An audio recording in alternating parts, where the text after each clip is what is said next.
عزیزو،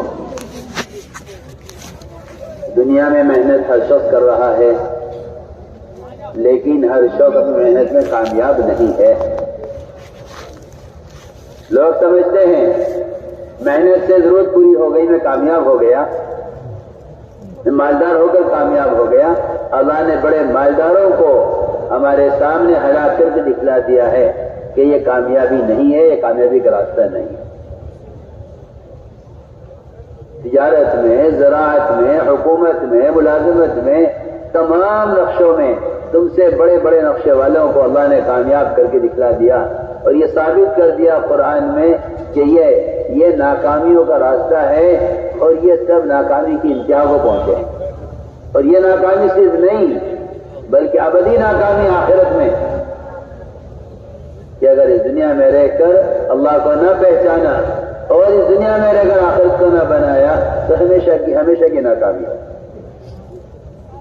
اس لیے میرے بزرگوں، دوستو، عزیزو، آدمی اپنے رخ کو صحیح کرے، جو صحیح رخ پر چلتا ہے وہ منزل پر پہنچتا ہے، جس کا رخ غلط ہوتا ہے اس کا ہر قدم اس کو منزل سے دور کرتا رہتا ہے۔ اس لیے اللہ رب العزت نے ہدایت کا وعدہ، جنت کا وعدہ اور آخرت میں کامیابی کا وعدہ اپنے دین پر کیا ہے۔ یہ صاف اعلان کر دیا پوری دنیا کے لیے، دنیا میں ہر انسان کے لیے، نہ صرف تبلیغ والوں کے لیے، نہ صرف مسلمانوں کے لیے، بلکہ اللہ نے عام اعلان کر دیا ہے کہ جو اسلام کے علاوہ کوئی مذہب، اسلام کے علاوہ کوئی دین یا نبی کے طریقے سے ہٹا ہوا کوئی عمل لے کر آئے گا وہ اللہ کے یہاں قبول نہیں ہوگا۔ من یبتغی غیر الاسلام دینا فلن یقبل منہ۔ لوگ یہ سمجھتے ہیں کہ ہم جتنے اسلام پر چل رہے ہیں اتنا ہی قبول ہو جائے گا، نہیں ایسا نہیں۔ اللہ رب العزت کامل اسلام قبول کریں گے۔ میں راضی حدیث آپ کو سنائی تھی کہ جو آدمی ایمان لائے نماز نہ پڑھے اس کا ایمان قبول نہیں ہے اللہ کے یہاں۔ جو ایمان لائے نماز پڑھے روزہ نہ رکھے اس کا ایمان نماز قبول نہیں اللہ کے یہاں۔ جو ایمان لائے نماز پڑھے روزہ رکھے زکات نہ دے اس کا ایمان نماز روزہ اللہ کے یہاں قبول نہیں ہے۔ جو ایمان لائے نماز پڑھے روزہ رکھے زکات دے حج نہ کرے اس کے بھی یہ سارا ایمان اور یہ فرائض اللہ کے یہاں قبول نہیں ہیں۔ آپ دنیا کی زندگی میں دیکھتے ہیں کوئی آپ کو ناقص مال دے دے، کوئی آپ کسی آپ سے کوئی چیز خریدیں اور وہ چیز ریجیکٹ ہو اور اس میں کوئی عیب ہو، آپ فوراً واپس کرتے ہیں نہیں جی ہمیں نہیں چاہیے۔ لاکھ خوشامد کر لیں آپ کہ لے لو، کہ نہیں لے سکتے، آپ کا مال ہمیں نہیں چاہیے، اس میں عیب ہے، یہ ٹوٹا ہوا ہے، ہم آپ سے چیز خرید رہے ہیں۔ اگر دکان میں رکھا ہوا مال بھی اگر فریش نہیں ہے تو آپ کہتے ہیں نہیں مجھے نہیں چاہیے، میں نہیں لوں گا۔ ہم اللہ کو دھوکہ دیں جزوی دین پر چل کر کہ یہ کر لیا یہ نہیں کیا تو کیا بات ہے؟ وجہ اس کی یہ ہے ہم ناقص اسلام سے اس لیے راضی ہیں کہ ہم اپنے اسلام کو کفر کے مقابلے میں لاتے ہیں، نماز کو فاسق کے مقابلے میں لاتے ہیں، ہم اپنے ایمان کو کافر کے مقابلے میں لاتے ہیں۔ اس لیے جتنا ایمان ہے کافی ہے، جتنی نماز ہے کافی ہے اور جتنا روزہ ہے کافی ہے، کیونکہ اور لوگ تو یہ بھی نہیں کر رہے، میں یہ تو کر رہا ہوں۔ کسی آدمی کے عمل کے قبول ہونے کے لیے یا کسی مسلمان کے اللہ کے یہاں ایمان کو قبول ہونے کے لیے یہ نہیں ہے کہ وہ اپنے بعد والوں کو، پیچھے والوں کو دیکھے، بلکہ اس کے قبولیت کا سب سے بڑا معیار یہ ہے کہ آگے والوں کو دیکھے۔ اس لیے میں صاف سے بیان کرتا ہوں سب سے کہ مسلمان کے ایمان کا مقابلہ کافر سے نہیں ہے، مسلمان کے ایمان کا مقابلہ صحابہ سے۔ آمنوا کما آمن الناس، ایسے ہمارا ایمان صحابہ ہے۔ مسلمان کے نماز کا مقابلہ فاسق سے نہیں ہے، مسلمان کی نماز کا مقابلہ محمد صلی اللہ علیہ وسلم کی نماز سے ہے۔ صلوا کما رأیتمونی اصلی، ہر مسلمان کو حکم ہے کہ وہ نبی کے طریقے کے مطابق نماز ادا کرے۔ اگر اس کی نماز نبی کے طریقے کے مطابق نہیں ہے، حدیث میں آتا ہے نماز اوپر دیکھ کر ماری جائے گی۔ میں یہ بات اس لیے عرض کر رہا ہوں کہ اس زمانے میں لوگ ناقص دین سے راضی ہو گئے، اور یہ دین ناقص کیوں ہے؟ دکان کیوں کامل ہے؟ ہوٹل کیوں صحیح چل رہا ہے؟ مکان کیوں اچھا بن گیا ہے؟ ہر چیز کامل ہو رہی ہے، یہ دنیا کی کسی ناقص چیز پر راضی نہیں ہے۔ کپڑے بہت اچھے بنا لیے، شادی اچھی رہ جا رہی، وجہ اس کی یہ ہے کہ یہ دنیا کی محنت کر رہا ہے، اس لیے اس محنت میں ہر چیز کو کامل بنانا چاہتا ہے۔ دین کی محنت نہیں کر رہا ہے، اس لیے اس کو اس کی کوئی پرواہ نہیں کہ نماز میرے اوپر دے کر ماری جا رہی ہے، یہ نماز اللہ کے یہاں قبول ہونے کے قابل پڑی ہے میں نے، اسے کوئی پرواہ نہیں ہے، کیونکہ جس لائن کی محنت نہیں ہوتی اس لائن کا یقین، اس لائن کی خیر، اس لائن کا شر، اس لائن کا نفع، اس لائن کا نقصان انسان جانتا نہیں۔ آپ تاجر سے پوچھیں زمیندار کیسے ہوتا ہے، نہیں بتا سکتا۔ آپ زمیندار سے مجھے تجارت کیسے ہوتی ہے، نہیں بتا سکتا۔ آپ ڈاکٹر سے پوچھیں کہ کھیتی باڑی کیسے ہوتی ہے، نہیں بتا سکتا، اس کی لائن نہیں ہے۔ تو آپ یہ بات پر غور کریں، جو مسلمان دنیا کو مقصد بنا کر چل رہے ہیں انہیں دین کی کیسے خبر ہوگی؟ وہ کسی بات ہے نا، جب تاجر کو نہیں خبر زمیندار کیسے ہوتا ہے، زمیندار کو نہیں خبر ڈاکٹری کیسے ہوتی ہے، تو جو آدمی اس لائن محنت کرتا ہے وہ اس لائن کی خبر اور اس لائن کا طریقہ جانتا ہے، اس لائن کی منزلیں جانتا ہے، اس لائن کی تکلیفوں سے واقف ہوتا ہے۔ میں کہنا چاہتا ہوں کہ جب تک مسلمان اپنی محنت کے رخ کو نہیں بدلے گا، دنیا سے آخرت کی طرف، بازاروں سے مسجد کی طرف اور بے دینی سے دین کی طرف اپنا رخ نہیں بدلے گا، اس کو کچھ پتہ نہیں دین کیا ہے، اسلام کیا ہے۔ یہ تو بیچارہ قومیت کا اسلام لیے بیٹھا ہے، یہ سمجھتا ہے کہ مسلمان ہونا کوئی قوم ہے۔ اسلام قومیت کا نام نہیں ہے،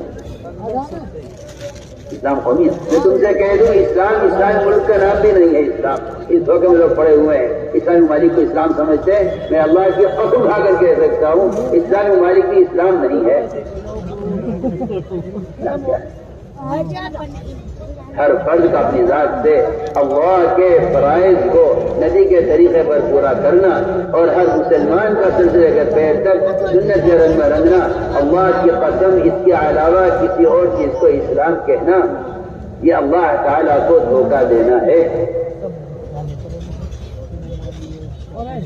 سر سے لے کر پیر تک اگر مسلمان سنتوں سے مزین نہیں ہے تو یہ نفاق ہے، اللہ کی قسم نفاق ہے۔ آپ میری بات کا انکار نہیں کر سکتے، آپ سمجھیں گے بڑی سخت بات ہے، میں کہتا ہوں اس سے سخت بات کہنے کی ضرورت ہے۔ کہ ذہن میں اسلام تصور ہے، آپ مسجد کو دیکھیں اسلام سمجھتے ہیں، آپ بیت اللہ کو دیکھو تو اسلام سمجھتے ہیں۔ ایک مسلمان کا معاملے میں، معاشرے میں، اخلاق میں، شکل و صورت میں، سر سے لے کر پیر تک، اپنے لباس، اپنی حیت میں، اپنے کاروبار میں، کھانے کمانے خرچ کرنے میں، بیاہ اور شادی میں، ایک مسلمان کا سنت کا متبع ہونا اللہ کی قسم اس کے علاوہ کسی اور چیز کو اسلام نہیں کہتے۔ وہ تو یہ پتہ چلے گا قیامت میں جب حضور اکرم صلی اللہ علیہ وسلم کہیں گے اے اللہ میری امت میری امت، اللہ فرمائیں گے نہیں تمہیں نہیں خبر، یہ تمہاری امت نہیں ہے، انہوں نے تمہارے بعد کیا کیا حرکتیں کی ہیں، تمہارے طریقوں کیسے بدلا ہے اور تمہارے حلیے کو کیسے چھوڑا ہے اور تمہاری سنت کو کیسے مٹایا ہے۔ لا تدری ما احدث بعدک، محمد آپ نہیں جانتے انہوں نے آپ کے دین کو کیسا بدلا ہے بعد میں، کن کن شکلوں کا نام انہوں نے اسلام رکھا ہے آپ کو نہیں معلوم، یہ آپ کی امتی نہیں ہے۔ قیامت میں اللہ تعالیٰ صاف فرماتے ہیں جو آدمی اتباع سنت پر ہوگا وہ پہچانے گا محمد صلی اللہ علیہ وسلم کو قبر میں بھی، جو اتباع سنت پر ہوگا وہ اسی کو پہچانے گا محمد صلی اللہ علیہ وسلم قیامت میں بھی۔ اس لیے میرے دوستو، بزرگوں، عزیزوں، ہر لائن کی حقیقت اور اس لائن میں کمال اس لائن کی محنت سے حاصل ہے۔ اس لیے ہم بات کرتے ہیں کہ سب سے پہلا کام یہ ہے اپنی محنت کے رخ کو بدلو۔ تجارت سے، زراعت سے، سیاست سے، حکومت سے، ان دنیا کے نقشے چلانے سے نہ کبھی ہدایت ملے گی، نہ کبھی ہدایت کسی کو ملی ہے۔ ہدایت جو ملے گی وہ تو اس طریقے محنت سے ملے گی جو طریقہ محنت محمد صلی اللہ علیہ وسلم کا ہے۔ میں آپ سے پوچھتا ہوں آج کل جو ایک جہالت اور ایک حماقت میں لوگ مبتلا ہیں کہ ہدایت جانے چاہو، کیا ضروری کہ ہدایت مسجد سے ملے گی؟ کیا ضروری ہے کہ ہدایت اور علم علماء کی صحبت سے ہی ملے گا؟ کیا ضروری ہے؟ جانے چاہو لے۔ میں پوچھتا ہوں آپ سے، جوتا گٹھوانا ہو سناری دکان پر، لوہار کی دکان پر، کسی گوشت والے کی دکان پر چلے جاؤ، آپ کے جوتا گٹ جائے گا؟ گاٹ دے گا جوتا کوئی؟ آپ کو جوتا گاٹنے کے لیے موچی کی دکان پر ہی آنا پڑے گا۔ آپ کے گھر میں وہ سوئی نہیں ہے جو سوئی جوتے کو گاٹتی ہے، وہ سوئی صرف موچی کے پاس ملے گی۔ کہاں جا رہے جی جوتا لے کے؟ موچی کے پاس، اس سے بڑے آدمی جوتا ٹوٹ گیا ہے، میں تم سے پوچھتا ہوں، تم علاج کے لیے کسی گوشت دکان پہ چلے جاؤ، کہتا اسپتال جاؤ، دنیا کے معمولی کام اپنے ٹھیے کے بغیر نہیں ہوتے، تو اللہ کا دین اور ہدایت یہ اللہ کے گھر کے بغیر کیسے حاصل ہو جائے؟ سوچو تو صحیح۔ اس لیے میں نے عرض کیا کہ اللہ تعالیٰ نے تاکید کے ساتھ ہدایت کو مسجد کے ساتھ جوڑ دیا ہے، اور تاکید کے ساتھ ہدایت کو جوہد کے ساتھ جوڑ دیا ہے۔ قرآن آنکھ کھول کے پڑھو، پتہ چلے گا کہ اللہ نے ہدایت کو اور اللہ تعالیٰ نے یعنی کس لائن کے ساتھ اللہ نے ہدایت کا وعدہ کیا، کہاں سے ہدایت کو جوڑا ہے۔ قرآن پڑھو تو پتہ چلے گا ہدایت دو چیزوں کے ساتھ جڑی ہوئی ہے، ایک اعمال مسجد کے ساتھ، اور دوسرے اس دعوت کی محنت کے ساتھ۔ صاف فرما دیا جو ہمارا راستہ محنت کریں گے ہم انہیں ہدایت ضرور دیں گے۔ وہ محنت کیا ہے؟ وہ محنت کیا ہے؟ ہم تجارت کی محنت کریں، ہدایت مانگیں، مجھے تو حیرت ہے تعجب اس زمانے کے لوگوں پر جو محنت جو کرتے ہیں دنیا کمانے کی اور دعا کرتے ہیں ہدایت کی۔ آپ سوچیے تو صحیح، ایک سے ملاقات کریں گے، بھائی ہدایت کی دعا کر دو، ہاں جی تم ہماری ہدایت کی دعا کر دو، ہم آپ کی ہدایت کی دعا کریں گے۔ میں کہتا ہوں نکما ہے، نکما، ہدایت کی دعا کرائے یا ہدایت کی دعا کرے یہ نکما ہے۔ مجھے آپ جواب دیجیے میری بات کا۔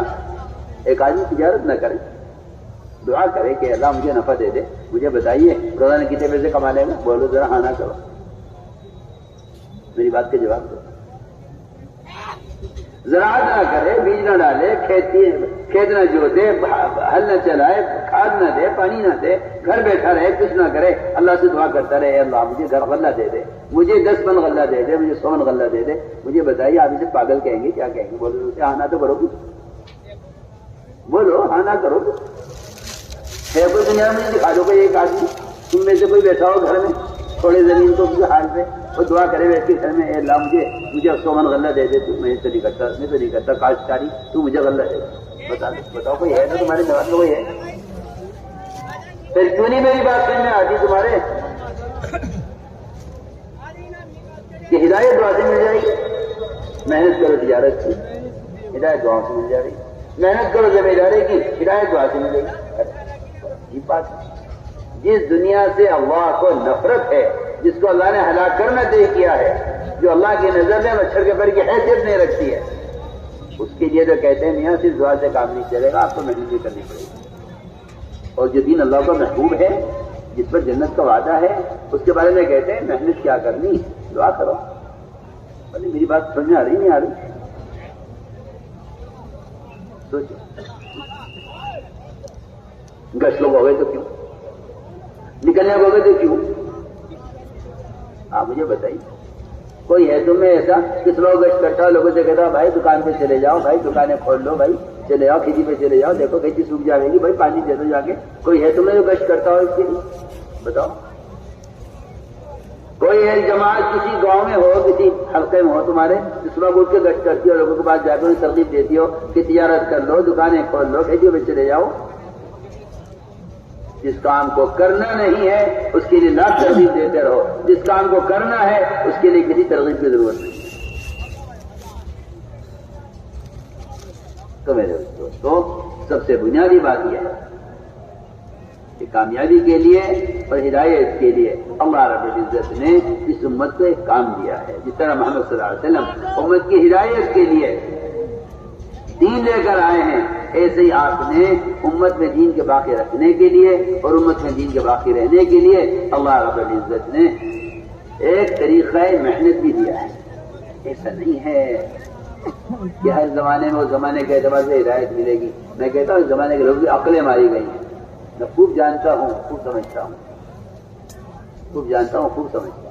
اس زمانے میں ایسے مسلمان ملیں گے پڑھے لکھے جو یہ کہیں گے کہ زمانے میں ہر زمانے میں ہدایت زمانے کے اعتبار سے ملے گی۔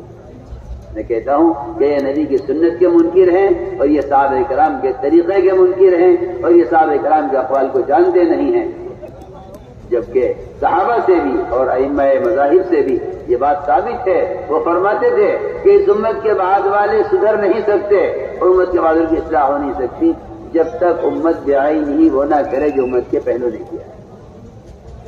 آپ دیکھیے، آپ نے امت کی تربیت کو صحابہ کی اقتداء کے ساتھ اور امت کی ہدایت کو اپنے اتباع کے ساتھ جوڑ دیا ہے۔ قرآن نے صاف کہہ دیا ان تطیعوہ تہتدوا، ہدایت پر صرف وہ آئے گا جو نبی کا اتباع کرے گا۔ اتباع بھی صرف عبادات میں، ضروریات میں نہیں، بلکہ اس میں بھی اتباع کرنا لازم ہے کہ آپ صلی اللہ علیہ وسلم کا طریقہ دعوت کیا تھا۔ سوچے تو صحیح، جب نبی کے استنجے کی سنت کا اتباع لازم ہے تو جس کام کی نبی کو بھیجا گیا ہے دعوت اللہ، اس میں اتباع کرنا کتنا لازم ہوگا۔ آپ سے نبی وقت بول کریں گے، لوگ کہتے ہیں کہ میاں کوئی ضروری نہیں ہے، کوئی لازم طریقہ نہیں ہے۔ کیسے نہیں؟ کیسے نہیں؟ ہدایت کا کوئی لازمی طریقہ نہیں ہے ہدایت کے حاصل کرنے کا۔ جس طرح چاہو کرو، علم جس طرح چاہو سیکھو۔ میں کہتا ہوں کیا کوئی یہ کہتے کہ نماز جس طرح چاہو پڑھو؟ کہ نہیں ہو سکتا۔ نماز ایک ہی طرح پڑھی جائے گی، صلو کما رأیتمونی اصلی، جس طرح محمد صلی اللہ علیہ وسلم اپنی نماز میں امت کے لیے قیامت تک واسطے نمونہ ہیں، آپ ضروریات میں، دعوت میں، طریقہ محنت میں بھی امت کے لیے آپ قیامت تک واسطے نمونہ ہیں۔ یہ بات جاننی چاہیے، اس لیے کہ رواج سنت کے مقابلے پر آ گیا ہے۔ کیا تعلیم و تعلم، کیا ذکر و اذکار، سب کیا دعوت و تبلیغ، ہر چیز پر رواج غالب آ رہا ہے۔ کیا کھانا پینا، کیا شادی لباس، ہر چیز پر رواج غالب آ رہا ہے۔ لوگوں نے رواج کو ہی دین سمجھ لیا ہے، لوگوں نے رواج کو ہی دین سمجھ لیا۔ سنتیں مردہ ہوتی چلی جا رہی ہیں اور یہ رواج کے علم بردار بن کر اس کوشش میں ہے کہ جو جس زمانے میں جس طرح سہولت ہے اس طرح کام کرو۔ اسلام میں تنگی نہیں ہے، نہیں یہ مطلب نہیں ہے اسلام میں تنگی ہوگا، یہ مطلب نہیں ہے۔ میری بات توجہ سے سننا، اس لیے میں تاکید سے کہہ رہا ہوں کہ ہم اس طریقہ محنت کے پابند ہیں جو طریقہ محنت محمد صلی اللہ علیہ وسلم کے طاقت ہے۔ پہلی بات یہ ہے۔ دوسری بات یہ ہے کہ اس محنت کے ذریعے سب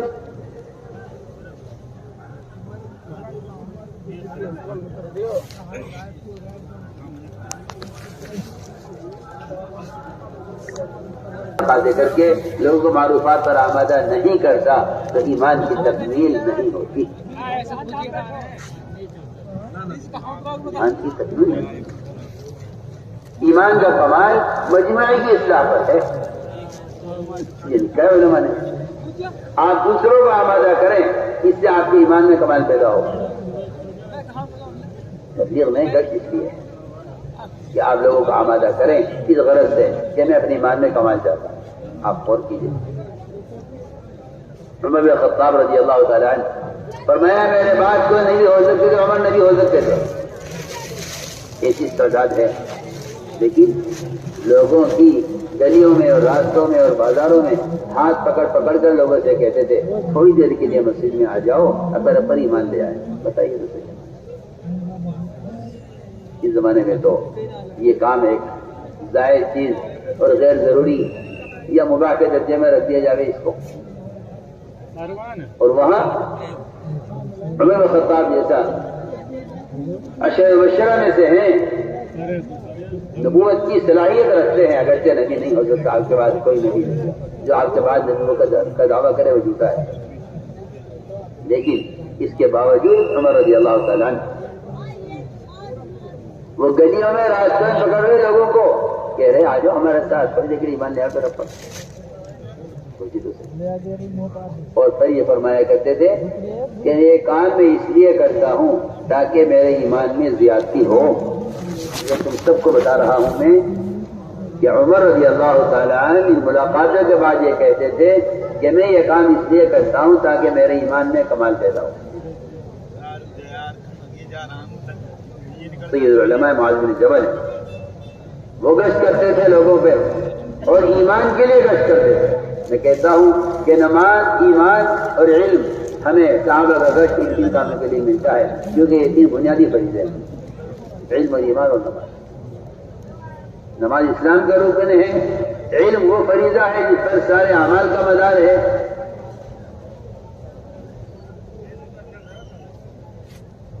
اس کے لیے صحابہ کرام اور نماز اسلام کا رکن ہے۔ کے لیے صحابہ کرام کا گشت ثابت ہے۔ عبداللہ بن رواحہ رضی اللہ تعالیٰ ایک سے ملاقات کریں، تھوڑے کے لیے آؤ ایمان نہیں آئے۔ اس زمانے کا مسلمان تو نہیں سمجھتا ہے کہ میں کافر کے مقابلے کا مومن ہوں۔ اس زمانے میں سمجھتا ہے کہ مسلمان ہونا مومن ہونا ہے، اس لیے بے فکر ہے۔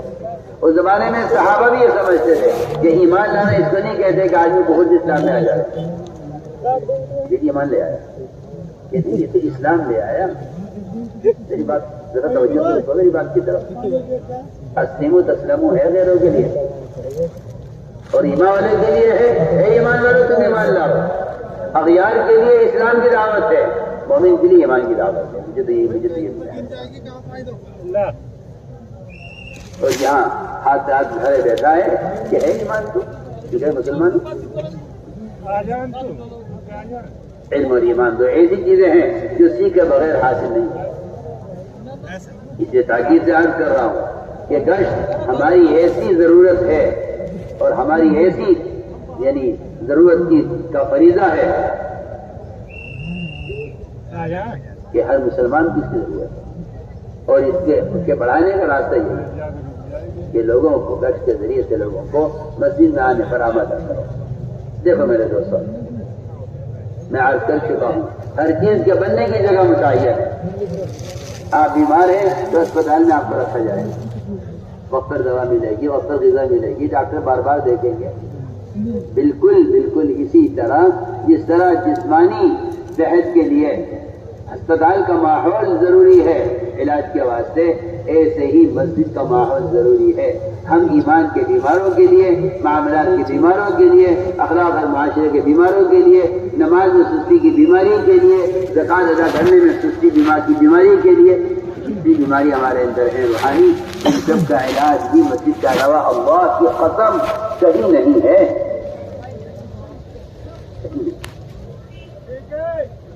کہیں علاج نہیں۔ اس طرح ایک بیمار کے لیے اسپتال کا ماحول لازم ہے، اس طرح ہم سب کے لیے مسجد کا ماحول صحت کے لیے لازم ہے۔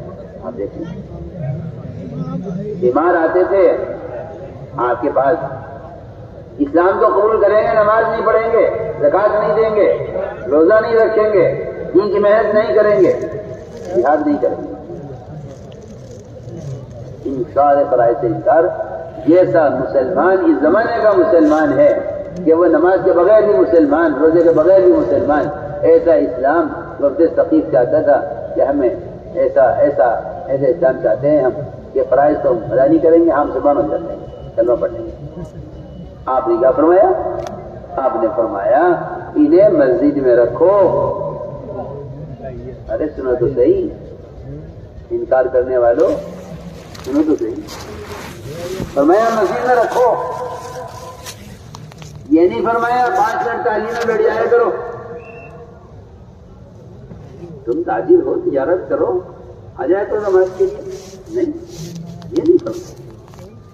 میں ان لوگوں سے کہتا ہوں جن کو مسجد میں لانے مسجد میں آنے سے اختلاف ہے، ان سے کہتا ہوں یہ نہیں فرمایا کہ انہیں کہیں ٹھہرا دو اور یہ 5 وقت نماز کے لیے مسجد میں آیا کرے، نہیں ہے روایت۔ فرمایا ان کے لیے خیمہ لگاؤ مسجد میں اور یہ مسجد میں ہی رہیں۔ آپ نے فرمایا اعمال مسجد کے اندر وہ تاثیر ہے اور اعمال مسجد کے ماحول میں وہ اثر ہے کہ جس اثر سے ان کے دل نرم ہو جائیں گے اور یہ زکات بھی دیں گے، جہاد بھی کریں گے، روزہ بھی رکھیں گے، نماز بھی پڑھیں گے، سارے کام کریں گے، یہ نہیں رکھیں گے۔ تو آپ کیا فرمائیں؟ میں آپ سے پوچھتا ہوں نا، ایک آدمی بگڑتا ہے، کہاں بگڑتا ہے؟ شراب کے اڈوں پر، تاش کے حلقوں پر۔ کیوں؟ جب ایک اجتماعی ماحول بگڑنے کے لیے ہے تو بننے کے لیے بھی اجتماعی ماحول ہونا چاہیے۔ اگر ایک عالم منکر کے ماحول میں بگڑ رہا ہے تو اس کے مقابلے پر بھی تو اجتماعی ماحول ہونا چاہیے نا بننے کے لیے۔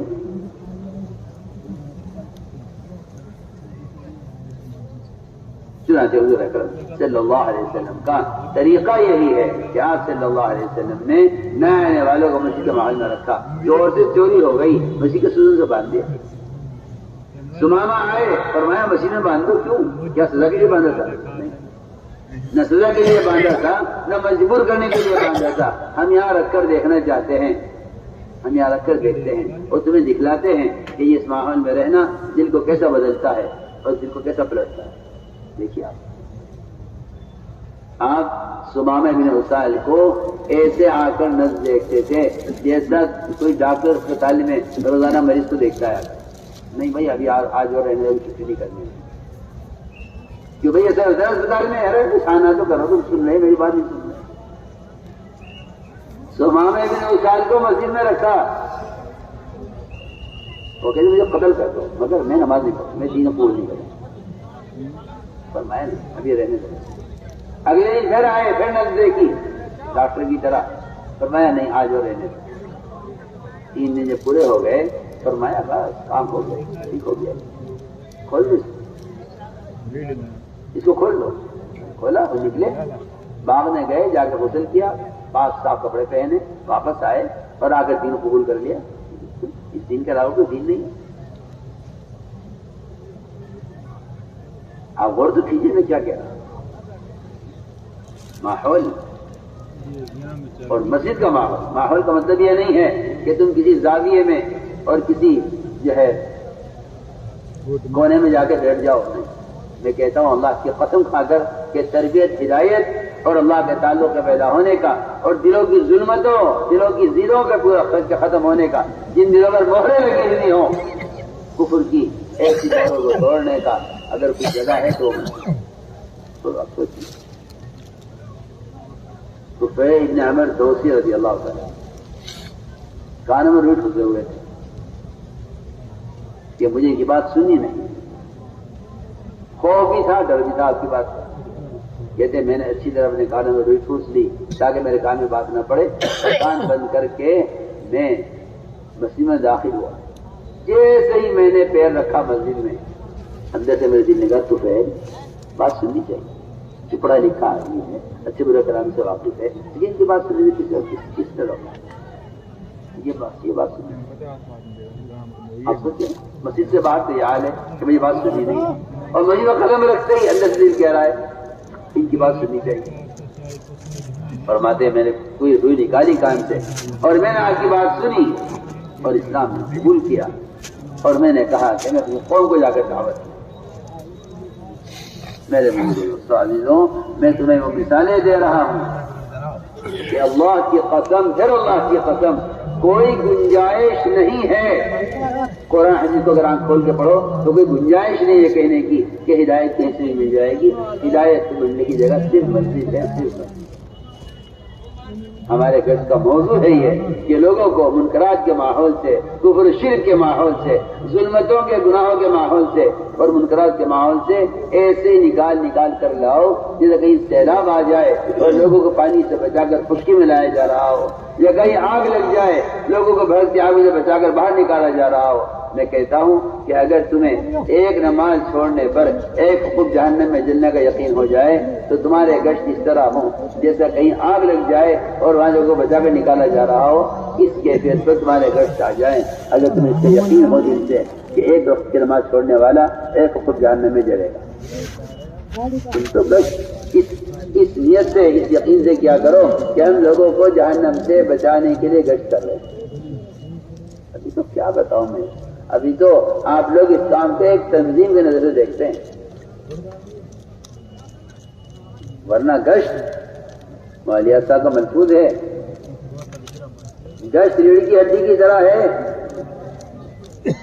گشت کیا ہے, پڑھے ملفوظہ مالیہ صاحب, گشت کیسا ہے, ریڑھ کی ہڈی کی طرح.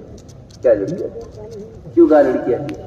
آپ جانتے ہیں بڑے سے بڑا پہلوان اور بڑے سے بڑا طاقتور آدمی ہو, ریڑھ کی ہڈی کا ایک مہرا سرک جائے,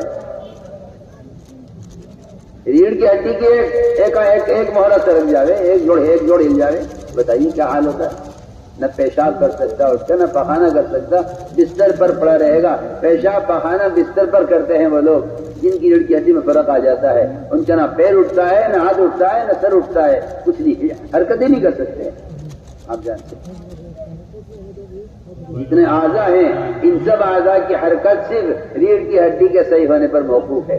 میں سب صاف کہہ رہا ہوں کہ جتنے دین کے شعبے ہیں ان سارے شعبوں کی حیات اور ان سارے شعبوں کی نقل و حرکت اور ان سارے شعبوں کی آبادی وہ اس گشت پر موقوف ہے کہ تم علم کے لیے تیار کرو گے، مدارس میں جائے گا، علماء کی خدمت میں جائے گا، تم گشت پہ ترغیب دو گے نماز کے لیے آئے گا.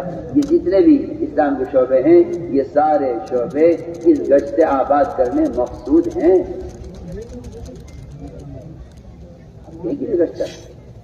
ہم مدارس کو طلبہ دینے کے لیے گشت کرتے ہیں،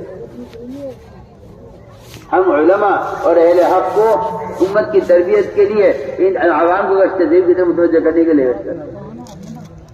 ہم گشت اعمال مسجد کے لیے کرتے ہیں جن اعمال مسجد پر حضور اکرم نے صاف فرما دیا کہ ان سے زیادہ دلوں کو نرم کرنے کا اور کوئی ذریعہ نہیں ہے. ہم ان اعمال مسجد پر لوگوں کو جمع کرنے کے لیے گشت کرتے ہیں. تو میں نے عرض کیا کہ سب سے پہلا گشت صحابہ کا یہ ہے کہ ایمان کے لیے گشت کرنے ایمان والوں پر، صحابہ گشت ایمان والوں پر. پھر یہ گشت کر کے لوگوں کو مسجد میں لائیں، یہاں اللہ کی بڑائی، اس کی وحدانیت، اللہ کی صفات، اللہ کا تعارف، ہر ایک کا تعارف اس کے گھر میں ہوتا ہے. آپ وزیر گھر میں جائیے، وزیر کا تاثر پیدا ہوگا. آپ فقیر کے گھر میں جائیے، فقیر کا تاثر پیدا ہوگا. کسی فقیر کے جھوپڑے میں جائیں گے اس کے فقر کا تاثر دل میں پیدا ہوگا. کسی وزیر کوٹھی میں جاؤ گے اس کی وزارت کا تاثر دل میں پیدا ہوگا. صدر سے، بادشاہ سے ملو گے اس کا تاثر دل میں پیدا ہوگا. پھر مسجد میں آ کر اللہ کی بڑائی سننے سے اللہ کی بڑائی کا تاثر کیوں نہیں پیدا ہوتا؟ اور اس لیے نہیں پیدا ہوتا کہ ساری دنیا کے چھوٹوں کی بڑائی لوگ سنتے پھر رہے ہیں، لیکن اللہ کے گھر میں آ کر اللہ کی بڑائی کو سننے کا مزاج نہیں ہے. اس لیے دماغ میں یہ بیٹھا ہوا ہے امریکہ بہت بڑا ہے، یورپ بہت بڑا ہے، اسرائیل بہت طاقتور ہے. یہ ساری باطل طاقتوں کی جو ہے کا تعصب دل میں بیٹھا ہوا ہے صرف اس لیے کہ بیٹھ کے باتیں کرتے ہیں، اخبار پڑھتے ہیں اور ملکوں کی بڑائی بیان کرتے ہیں. حالانکہ حضور اکرم صلی اللہ علیہ وسلم کی آمد ہوئی تو یہ سارے نقشے آپ کی آمد پہ ٹوٹ گئے. آپ کی آمد کو اس آگ کے بجھنے سے معلوم ہو گیا کہ جو آگ کبھی نہیں بجھی وہ آپ کی آمد پر بجھی. کیوں بتایا گیا کہ دین حق آ گیا. آپ صلی اللہ علیہ وسلم ایک ایک شکل کی طرف اشارہ کرتے تھے، ہر شکل آپ کے اشارے سے گرتی تھی. جتنی شکلوں سے بیت اللہ بھرا ہوا تھا ہر شکل کی اشارہ کرتے تھے، انہیں نہیں. آج آپ کا ہی امتی ان شکلوں کو دوبارہ قائم کرنے کی کوشش میں ہے ان کے تذکروں سے، اور اللہ کے تذکرے مسجد میں ختم ہو گئے. اس کا مطلب یہ ہے کہ اللہ کے غیر کی بڑائی کے تذکروں سے اللہ کے غیر کی بڑائی قائم کرنا چاہتے ہیں، اور جو جس کی بڑائی قائم کرے گا وہ اس کا پابند اور اس کا پابند ہو کر چلے گا، اس کو معبود بنا کر چلے گا. یہ پکی بات ہے. اس لیے کہتے ہیں کہ خود بھی مسجد میں آؤ، دوسروں کو دعوت دے کر مسجد کے ماحول میں لاؤ. ہمارے گھر کا مقصد ہی یہی ہے کہ آؤ اس بڑے کے گھر میں جس کی بڑائی دل میں اتر جائے تب دنیا میں کوئی بڑا نظر نہیں آتا. یہ ہے گشت کا موضوع. اللہ تعالیٰ کی توحید اور نبی کی رسالت پر امت کو جمع کرنے کے لیے گشت کیا جاتا ہے. اس طرح میرے بزرگ دوستو عزیزو، میں نے پہلی بات عرض کی ہے کہ ایمان بنے گا کیسے. یہ فرض تو ہے. میں پھر تم سے کہتا ہوں، قسم کھا کر کہہ سکتا ہوں، آپ نماز پڑھیں، ذکر کریں، تلاوت کریں، تہجد پڑھیں، آپ جھوٹ نہ بولیں، آپ سود نہ کھائیں، آپ غبن نہ کریں، آپ تجارت شریعت کے مطابق کریں، آپ سارے کام نیک کر لیں. علماء نے پھر بھی یہ لکھا ہے کہ جب تک دوسروں کو دعوت نہیں دے گا ایمان میں کمال پیدا نہیں. سارے ہمارا فیصلہ لیکن دوسروں کو معروف کر آمادہ نہیں کرتے. ایمان کی تکمیل دوسروں کا اعمال پر آمادہ کرنے میں. اس طرح ہمیں روزانہ، دیکھو تو صحیح، تم دکان کے لیے وقت نکال رہے 8 گھنٹے 10 گھنٹے 12 گھنٹے 15 گھنٹے بیٹھے دکان پر. سمجھتے تھے اتنا ہی وقت اگر مسجد کو نہیں دے گا تو دکان کا یقین غالب آئے گا، عمل کا وقت مغلوب رہے گا، عمل کا یقین مغلوب رہے گا. اور یہی وجہ ہے یہ تعجیل نماز کس لیے ضائع کرے گا کہ اس نے دوسروں کو نماز پر آمادہ نہیں کیا، اس کا ایمان اس قابل نہیں رہا ہے کہ یہ اس کو دکان چھوڑا کر نماز کے لیے آئے، اس کا ایمان اس قابل نہیں رہا، کیونکہ اسے دکان سے پلنے کا یقین ہے، دکان سے پلنے کا یقین نماز کو ضائع کرائے، دکان سے پلنے کا یقین نماز کو ضائع کرائے گا، ملازمت سے پلنے کا یقین نماز کو ضائع کرائے گا کہ جی ادھر نماز آ گئی ادھر دکان آ گئی میں کیا کروں؟ ہاں اگر پلنے کا یقین نماز کا ہے تو دکان چھوڑے گا، اگر دکان سے پلنے کا یقین ہے تو نماز چھوڑے گا، اور جو نماز چھوڑ دے گا اس کا اسلام میں کوئی حصہ نہیں ہے۔ دونوں کان کھول کر آپ سمجھتے ثواب کا کام ہے۔ میں کہتا ہوں کہ اسلام ہی نماز ہے، اگر نماز نہیں پڑھتا ہے تو اسلام میں اس کا کوئی حصہ نہیں ہے، اور اگر نماز نہیں پڑھتا ہے تو بعض ائمہ کے نزدیک اسے قتل کر دیا جائے کہ یہ اسلام سے مرتد ہے۔ دونوں تو صحیح، اسلام سے مرتد ہے اگر نماز نہیں پڑھتا، اگر نماز نہیں پڑھتا اسلام سے مرتد ہے۔ ائمہ کے نزدیک تو اسے قتل کر دیا جائے۔ امام حنیفہ کہتے ہیں کہ اس کو عمر قید کر دیا جائے، عمر قید، سوچے تو صحیح، نماز چھوڑنے والے کے لیے یہ تو چھوڑنے والے کے لیے ہے، اور اگر نماز کا انکار کر دے کہ نماز ہے نہیں وہ تو کافر ہے، پکی بات ہے۔ اگر آپ غور کریں تو مسلمان غیر مسلم میں صرف نماز کا حدیث فرق بتایا گیا کہ نماز کا فرق ہے، اگر نماز ہے تو یہ مسلمان ہے، اور اگر نماز نہیں ہے تو یہ مسلمان نہیں ہے۔ اس لیے میرے بزرگوں دوستوں عزیزوں، اس نماز میں کمال پیدا کرنے کے لیے اگر دوسروں کو روزانہ ہر 5 وقت کی نماز کے لیے آمادہ کر رہے ہو، دیکھو میری بات توجہ سنو، تم سارے بازار والے، تم سارے دفتر والے، تم سارے کھیتی باڑی کرنے والے، اگر 5 نمازوں میں دوسروں کو نماز پر آمادہ کر رہے ہو پھر تو یہ نماز تمہارے پاس باقی رہ سکتی ہے، اور اگر تم نے دوسروں کو نماز پر آمادہ نہ کیا تو بتاؤ کیا ہوگا؟ دیکھو میری بات سنو، جب تم دوسروں کو نماز پر آمادہ نہیں کرو گے اور دوسروں کو نماز کے لیے تیار نہیں کرو گے تو بے نمازی تمہیں بے نمازی بنائے گا۔ میری بات یاد رکھنا، تو سمجھ کر کیا بے نمازی تمہیں بے نمازی بنائے گا۔ میں اس کی مثال دیتا ہوں، بہت آسان مثال ہے، بات نہیں آ جائے گی۔ تم دکاندار کہتے ہیں اذان ہے، مغرب گاہک آ گیا، کسٹمر آ گیا، اگر آپ نے کسٹمر سے کہا کہ چلو جی نماز کے لیے، سامان بعد میں لے لینا، پھر تو ہو سکتا ہے کہ آپ نماز پڑھیں، اور اگر آپ نے اس کو نماز کی دعوت نہیں دی کسٹمر کو تو یہ کسٹمر یہ کہے گا کہ مجھے ابھی ابھی آپ کی دکان سے 50,000 کا مال چاہیے۔ اب آپ کے لیے مشکل ہو جائے گا کہ 50,000 کے مال کو کیسے چھوڑوں نماز کے لیے۔ اب یہ کہے گا نماز پڑھنی سنتی تو ہے، فرض تو ہے نہیں، اور قضا ہو نہیں رہی ہے۔ یہاں تو نماز اول وقت ہوتی ہے اثر کی، ہاں 4:30 بجے وقت ہو رہا ہے، یہاں تو 5 نماز ہوتی ہے، اور غروب تو کہیں 6 بجے کے بعد ہوگا، جا کے 5 بجے کے بعد پڑھ لیں گے بعد۔ فرماتے تھے کہ جماعت کی نماز صرف سنت نہیں ہے، جماعت کی نماز صبح سے لے کے شام تک 5 مرتبہ یہ بتانے کے لیے ہے کہ میں مسلمان ہوں، مشرک بھی نہیں ہوں، منافق بھی نہیں ہوں۔ 5 مرتبہ اس بات کا اعلان کرو اپنے عمل سے کہ مسجد میں جا رہا ہوں، نہ میں مشرک ہوں نہ میں منافق ہوں، اس لیے کہ منافق اور مشرک یہ 2 نماز کے لیے نہیں آیا کرتے تھے، باقی مسلمان نماز کے لیے جمع ہو جاتے تھے۔ مسلمان غیر مسلم میں فرق کرنے کے لیے جماعت کی نماز ہے۔ بات نہیں آ رہی، آپ کو تو یہ سکھلایا گیا ہے نا، یہ سنت ہے، فرض نہیں ہے۔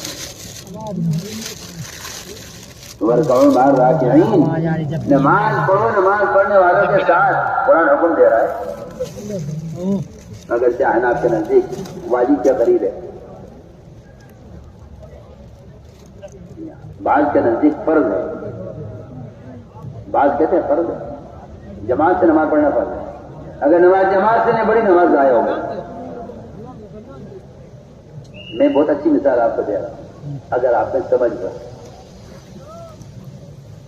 اس اچھی مثال ہے، اگر آپ اپنی دکان پر بیٹھ کر 5 نمازوں کے لیے دوسروں کو تیار نہیں کر رہے تو آپ کی اپنی نماز بھی خطرے میں پڑے گی. گاہک آئے گا, کہے گا آج صبح سے تب تک کی رکونی ہوئی نہیں تھی میری, اس وقت ایک گاہک آیا ہے, ادھر اذان مغرب کی ہو گئی ہے, اور وہ یہ کہہ رہا ہے کہ میں 50,000 کا مال ابھی دینا چاہتا ہوں. جی ہاں, یہ اللہ تعالیٰ لائے گاہک کو اس وقت تیری نماز پر یقین کا امتحان لینے کے لیے لائے, یہ رزق دینے کے لیے. یہ تو اس زمانے کے لوگوں کی جہالت ہے اور بے عقلی ہے کہ وہ سمجھتے ہیں کہ اللہ مجھے رزق دینے کے لیے گاہک کو لائے ہیں. اللہ کو تجھے رزق دینے کے لیے گاہک کی ضرورت نہیں ہے. اللہ گاہک کو رزق دینے کے لیے لائے. اللہ گاہک کو نماز کے وقت تیری نماز کا امتحان لینے کے لیے لائے ہیں کہ تو نماز کے لیے آتا ہے یا گاہک کو مال دینے میں نماز کو ضائع کرتا ہے. کسی آسان بات ہے. تم سمجھتے ہو گاہک اللہ نے بھیجا ہے رزق دینے کے لیے, کیا ضرورت ہے اللہ کو کہ اللہ تجھے رزق دینے کے لیے گاہک کو لانا. اللہ چاہے سوئے کے ذریعے بھجوا دے. لیکن اس وقت جو گاہک آیا ہے, اللہ تیری نماز کا امتحان لینے کے لیے گاہک بلائے ہیں کہ جانچنا چاہتے ہیں کہ اس کا یقین دکان پر ہے یا نماز پر. تو میں نے اس لیے سمجھایا آپ کو کہ اگر آپ طے کر لو تم سارے جتنے بیٹھے اور میری بات پہنچا دینا اپنے متعلقین کو اور اپنے علاقے والوں کو کہ 5 وقت نماز کے لیے جب جایا کرو, ہماری بات سب نوٹ کر لینا. میں 2.5 گھنٹے کے گشت اور 2.5 گھنٹے کی محنت اور میرے سمجھ نہیں آتی. میں تو یہ کہتا ہوں کہ داعی تو وہ ہوتا ہے جو صبح سے لے کر شام تک اس فکر میں ہے کہ میری نماز, میرے ساتھی کی نماز, میرے محلے میں رہنے والے کی نماز, ہر مسلمان کی نماز سے کیا ہوگا. یہ تھوڑی ہے کہ آپ 2.5 گھنٹے کا محنت کر لیں اور دکانیں بیٹھے ہیں آپ تاجر بن کر, وہاں تم تاجر بن کے بیٹھے ہو. ایسا گاہک آئے گا جس تیرے 4 مہینے وہاں صفر ہو جائیں گے اور تیرے 4 مہینے کوئی اثر باقی نہیں رہے گا. جب وہ گاہک یہ کہے گا کہ مجھے 1 لاکھ روپے کا سامان چاہیے, ابھی پیک کر, ابھی لے کے جاؤں گا ورنہ میں نہیں آؤں گا پلٹ کر, یہ پڑ جائے گا چکر میں کہ اب نماز پڑھوں یا گاہک کو دیکھوں گی. سیدھی بات ہے. وہ کوئی 4 مہینے کی کوئی حیثیت نہیں ہے اللہ کے نزدیک اس کی, جو یہ 4 مہینے لگانے کے بعد 1 لاکھ روپے کا مال کے چکر میں اس نے عصر کی نماز ضائع کی ہے.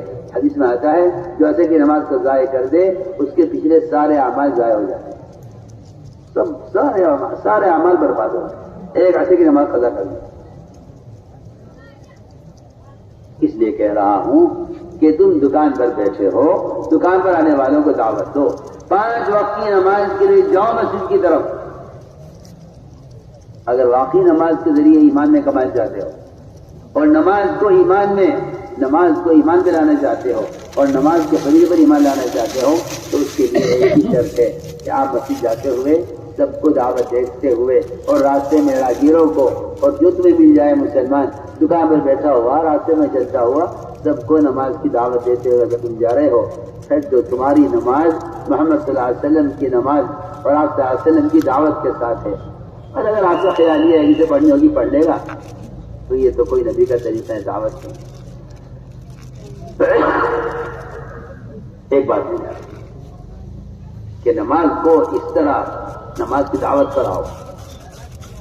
میں یہ کچھ کہہ رہا ہوں, میرے نزدیک یہ کوئی نماز کی دعوت نہیں کہ آپ نے ڈاکے سے محنت کر دی. میں کہتا ہوں ہر نماز کے وقت اس نماز کی دعوت ہے. عمل کے وقت دوسروں کا عمل یاد دلانا. جس طرح مؤذن کہہ رہا ہے مسجد سے حی علی الصلاۃ 5 وقت کے لیے, اس طرح اس مؤذن کی حی علی الصلاۃ کہنے کی عملی محنت گشت ہے. مؤذن کا حی علی الصلاۃ کہنے کی عملی محنت گشت ہے. تم جا رہے ہیں نا مسجد, تو تم مسجد جا رہے ہو تو جو لوگ راستے میں ملے اس سے کہتے ہیں آ جاؤ بھی نماز کے لیے, آ جاؤ بھی نماز کے لیے. میں تو پڑھ رہا بھائی, جسے پڑھنی ہوگی پڑھ لے گا. سنو میں کیا کہہ رہا ہوں, اگر نماز پڑھنے والے پر عذاب آیا تو نماز پڑھنے والے عذاب سے بچیں گے نہیں. میری بات یاد رکھنا, حدیث سے کہہ رہا ہوں. اگر نماز پڑھنے والے پر عذاب آیا اللہ کا تو نماز پڑھنے والے عذاب سے نہیں بچیں گے. میں ختم کھا کر کہہ رہا ہوں. آپ اس کو معمولی بات سمجھ رہے یا آپ مجھے کوئی خیری بات سمجھ رہے جو میں کہہ رہا ہوں. نماز پڑھنے والوں کا عذاب آیا تو صرف وہ لوگ بچیں گے عذاب میں مبتلا ہونے سے جو دوسروں کو نماز پر آمادہ کر رہے ہیں، صرف وہ بچیں گے۔ وہ جو نماز پر آمادہ نہیں کرتے تھے دوسروں کو، اپنی اپنی پڑھتے تھے، انہیں دوسری نماز کی پرواہ نہیں تھی۔ حدیث نے صاف کہہ دیا ہے کہ عذاب سے یہ عابد اور عذاب سے یہ نماز پڑھنے والا اور یہ تہجد پڑھنے والا بھی عذاب سے بچے گا نہیں۔ کیوں؟ تم نے ان کو آمادہ کیوں نہیں کیا؟ تم نے ان کو تیار کیوں نہیں کیا؟ اگر تم انہیں نماز پر آمادہ کرتے تو آج تم عذاب سے بچ جاتے۔ بالکل قرآن کی آیت کا مفہوم بھی یہی ہے۔ بے شمار حدیثیں ہیں، آپ بس آنکھ کھول کے پڑھنا چاہیں، مگر مصیبت زمانے کی ہے کہ نماز کے اشتہار چھاپ کر دیوار میں چپکا دو کہ نماز قائم کرو۔ یہ کسی نبی کا طریقہ نہیں، کسی صحابی کا طریقہ نہیں، کسی خلیفہ راشدین کا طریقہ نہیں، میں کہتا ہوں اللہ کی قسم میں سلف کا بھی طریقہ نہیں۔ یہ تو زمانے کا نئی بدعت چلی ہے کہ کیا ضرورت ہے کسی کے پاس جا کر دعوت دینے کی۔ میں آپ سے پوچھتا ہوں، میری بات کا جواب دینا اور دل سے جواب دینا۔ ایک سوال میں آپ سے کرتا ہوں، سب اس سے دیکھتے ہیں، کوئی آدمی کنویں میں گر جائے، گڑھے میں گر جائے، کوئی آدمی کسی کنویں میں گر جائے، کسی گڑھے میں گر جائے، آپ پرچی لکھ کے ڈال دیں اس گڑھے میں کہ بھائی آپ باہر آ جائیے ورنہ آپ ہلاک ہو جائیں گے، ہم آپ کو ترغیب دے رہے ہیں، آپ باہر نکل آئیے، آپ مجھے بتا دیجیے اس پرچی سے اس کی جان بچ جائے گی۔ ارے کچھ کھانا تو کرو، میری بات توجہ کر رہے ہیں، نہیں لگے گی جان اس کی، آپ پوری کتاب لکھ کے ڈال دو، آپ باہر آ جاؤ، آپ اگر اندر رہ گئے آپ کا دم گھٹ جائے گا، آپ مر جائیں گے۔ میں اللہ کی قسم کھا کر کہتا ہوں، امت منکرات میں اور امت گناہوں میں ایسے گھڑوں کے اندر پڑی ہوئی ہے کہ آپ کا لکھ کے بھیج دینا اور آپ کی نشر و اشاعت یہ کسی کام کی نہیں ہے، جب اب ضرورت اس بات کی ہے کہ اس کو کسی طرح سہارا دے کر گڑھے سے نکالنا تو جان بچ جائے۔ تو میری بات سمجھ میں آتی ہے نہیں آتی؟ تم لوگوں کہیں بھی نہیں آتی، کرو گے وہی جو تمہارے من میں آ رہی۔ سوچو، ابو درداء فرماتے رضی اللہ تعالیٰ عنہ، گناہ کرنے والا گڑھے میں گرنے والے کی طرح ہے، اس کو سہارے کی ضرورت ہے۔ فرمایا علم تکونوا مستخرجین، کیا تم اس کو گھر سے نکالو گے نہیں؟ آپ اعلان کر دو نماز پڑھو نماز پڑھو نماز پڑھو نماز پڑھو۔ میں تو کہتا ہوں یہ اعلان ایسا ہی ہے جیسے کوئی کنویں کے منڈے میں کھڑے ہو کر کے کوئی بھی گرنے والے سے باہر آ جاؤ باہر آ جاؤ باہر آ جاؤ، وہ تو بیچارہ کیسے آ جائے باہر؟ سمجھ میں آ رہی بات؟ اس کو کیا چاہیے؟ میں تمہیں بہت اچھی مثال دوں، میں مولانا صاحب کے بیان سے نقل کر رہا ہوں۔ فرمانے لگے کہ آج کل کی تقریریں حضرت کا بیان ہے، میں آپ کو سنا رہا ہوں۔ فرمایا آج کل کی تقریریں سارے واعظین چیخ رہے ہیں مائک پر اور سارے اسٹیج مزین ہیں مقررین کی تقریروں سے۔ فرمانے لگے یہ ساری تقریریں، یہ ساری تحریریں اور یہ ساری باتوں کے پھیلانے کے ذرائع یہ سب ایسے ہیں جیسے ایک راستے پر بھینس کھڑی ہو گئی، راستے پر ایسے راستے میں راستہ روک، ادھر کی گاڑی میں ہارن دے، ادھر گاڑی میں ہارن دے، ٹرک کھڑے بڑے تیز ان کے ہارن، وہ چیخیں مار رہے، سب شور مچا رہے، بھینس کو کچھ پتہ نہیں، اکھڑی بنا رہا، چیختے رہو۔ جب بہت دیر ہو گئی اسی طرح بھینس سچے ندی بیچ میں سے ایک گاڑی والے نے آگے بڑھ کر تھوڑا سا گاڑی کا کونا مار دیا اس کے پیر میں، تو اس نے مڑ کر دیکھا۔ میں اس کی بات نقل کر رہا ہوں، اسی طرح ہمارا چاہیے بالکل اس کے بیان کا ٹکڑا نقل کرو۔ فرمایا جب یہ لا کر گاڑی مار دیتا ہے بھینس کے کان میں تو بھینس مڑ کر دیکھتی ہے، کہتی ہے اچھا یہ سارا شور میرے لیے ہو رہا تھا، یہ سارا شور بہت عام بات ہے، یہ طریقہ ہی نہیں تھا اس زمانے میں کہ تقریریں کرو بلکہ امت کو جگانے کی ضرورت ہے۔ سوئے ہوئے آدمی کو آپ لاکھ بیان کر لو اس کے سامنے، وہ سویا ہوا ہے، اس کو تو ہلانے کی ضرورت ہے۔ فرمایا کہ ہمارا گشت ہے کہ ہمیں امت کو حرکت میں لانا، اور امت کو غفلت سے نکالنا ہے۔ اس طرح میرے بزرگوں دوستوں عزیزوں، ہمیں سب سے پہلے نماز کیوں اور محنت کرنی، ہر مسلمان پر ترس کھاؤ کہ ہائے یہ نماز اگر چھوڑ دی اس نے، ایک حقوق یہ جہنم میں جلے گا، اتنی بڑی مدت جہنم میں ایک نماز سے ضائع کرنے پر یہ کس طرح اس کو آگ سے بچا لیں؟